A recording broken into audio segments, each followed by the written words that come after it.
Xin lỗi, bệnh viện đi đường nào vậy? Anh kêu tôi mà. Ủa tôi là chắc dẫn đường hả? Ngại quá, xin hỏi bệnh viện đi đường nào? Ngại quá, giờ hỏi anh chi?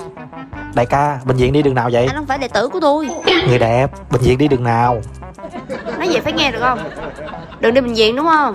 Anh đi qua cái đường đó, sau đó bẹo trái, đi một chút nữa lại bẹo phải, qua phải đi khoảng 200 m. Ở đó có rất là nhiều người, anh tới đó hỏi. Trời đất ơi, vậy mà cũng chỉ nữa. Cô không biết thì nói đại, cô không biết đi. Nè, anh nghĩ sao tôi không biết vậy? Đường đi tới bệnh viện đúng không? Anh đi cái đường đó, sau đó bẹo phải là tới. Quay phải hả? Quay phải là cái hồ nước mà. Đúng rồi. Thì anh đi tới đó, rớt xuống hồ, người ta dắt anh lên đưa anh vô bệnh viện.